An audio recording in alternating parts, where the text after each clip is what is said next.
आज का विषय है 8 सिद्धियों का प्रकटीकरण। योग दर्शन विभूतिपाद सूत्र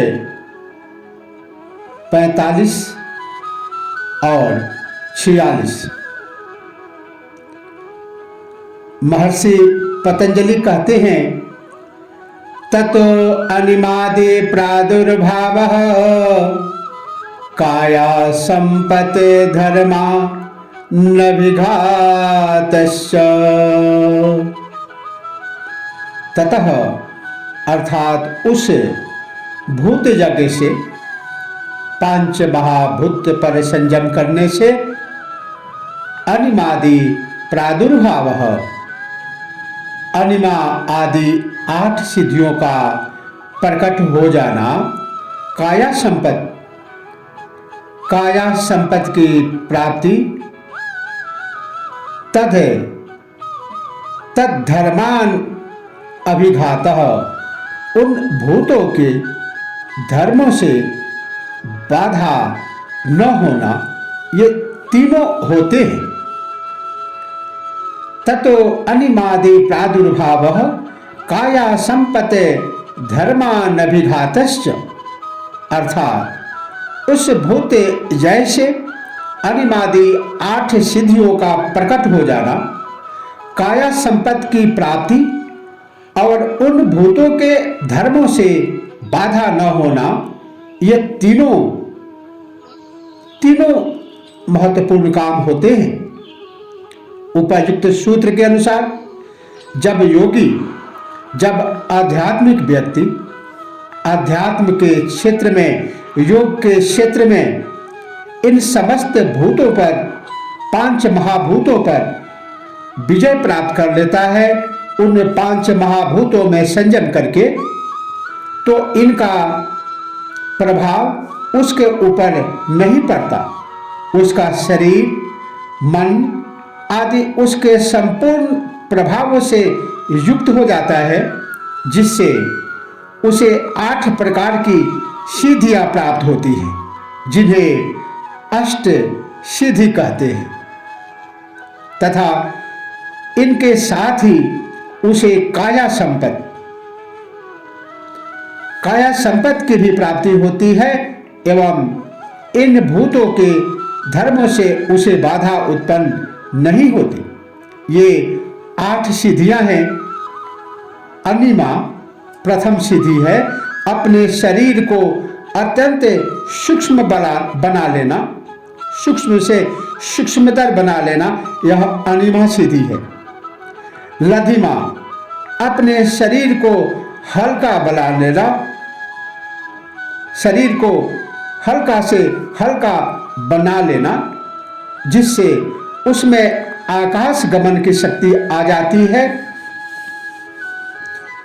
महिमा अपने शरीर को बड़ा बना लेना, पर्वताकार कर लेना। गरिमा अपने शरीर को अत्यंत भारी कर लेना, जिससे वह किसी के उठाए न उठे। प्राप्ति किसी भी भौतिक पदार्थ को संकल्प मात्र से प्राप्त कर लेना, शून्य से वस्तुएं प्राप्त करना।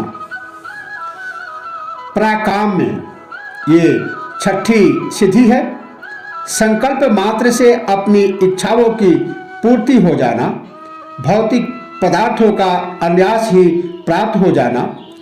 7वीं सिद्धि है वशित्व, 5 भूत तथा सभी प्राणी बस में हो जाना, उनसे जैसा चाहे कार्य लिया जा सकता है, यह वशित्व सिद्धि है।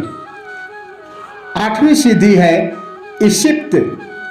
ईशित्व सिद्धि, भौतिक पदार्थों को नाना रूपों में उत्पन्न करने की तथा उन पर शासन करने की सामर्थ्य का आना।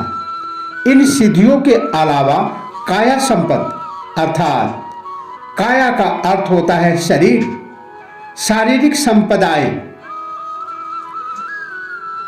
काया संपत्ति शारीरिक संपदाओं की उपलब्धि होती है, जिसे अगले सूत्र में बताया गया है, तथा भूतों के धर्म उस योगी के मार्ग में, उस आध्यात्मिक मार्ग पर चलने वाले के मार्ग में रुकावट पैदा नहीं कर सकती। अर्थात वह जमीन में देख सकता है, उसमें प्रवेश कर सकता है, उसके शरीर पर सर्दी, गर्मी, वर्षा, जल, अग्नि, वायु आदि का प्रभाव नहीं होता। ये सारी सिद्धियां उसके पूर्ण एकाग्रता के साथ किए गए संकल्प से आती है।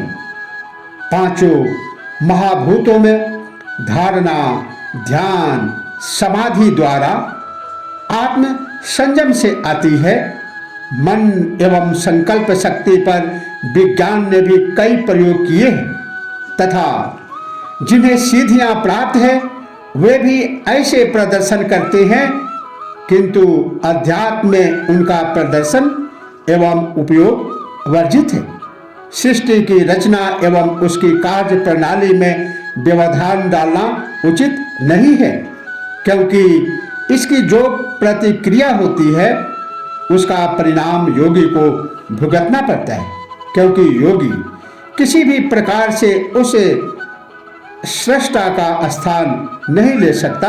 आध्यात्मिक व्यक्ति किसी भी प्रकार से उस सृष्टा अथवा दृष्टा का स्थान नहीं ले सकता, तथा ऐसे प्रदर्शनों से उसकी प्राप्त शक्ति का अत्यधिक क्षय हो जाता है, जिसे उसने बड़े श्रम से, बड़े मेहनत से हासिल किया है, प्राप्त किया है। अगले सूत्र में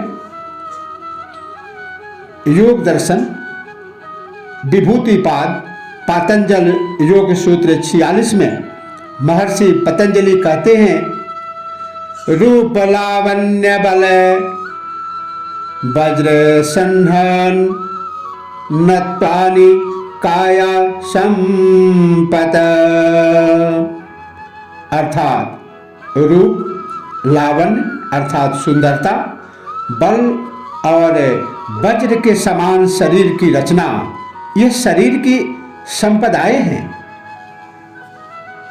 ये शरीर की संपदाएं भी उन 5 महाभूतों में धारणा, ध्यान, समाधि के द्वारा आत्मसंयम करने से योगी को अथवा आध्यात्मिक मार्ग पर चलने वाले आध्यात्मिक व्यक्ति को प्राप्त होती है। इस सूत्र में बताया गया है कि योगी को काया संपद की सिद्धि होती है। शरीर की संपदा है उसका अत्यंत सुंदर तथा सुदृढ़ होना, समस्त अंगों में तेज का होना, शक्तिशाली होना तथा वज्र की भांति दृढ़ होना आदि जो योगी को प्राप्त होती है। आध्यात्मिक शक्ति जो अध्यात्म मार्ग पर चलने वालों को प्राप्त होती है, यह सब इसलिए हो जाता है कि शरीर के समस्त संस्थान एवं मन योग साधना से मल रहित हो जाते हैं तथा उसमें किसी भी प्रकार का विचार, किसी भी प्रकार का विकार नहीं रह जाता। शारीरिक एवं मानसिक विकारों के कारण ही शरीर क्षीण होता है। मनुष्य अपने अंतःकरण में छिपे हुए जो आत्म तत्व है, जो शक्ति के 7 महत्वपूर्ण केंद्र हैं, उसका पूरा पूरा लाभ उसे मिलता है। इसीलिए उसे अष्ट सिद्धियों के साथ साथ काया संपद भी प्राप्त हो जाती है।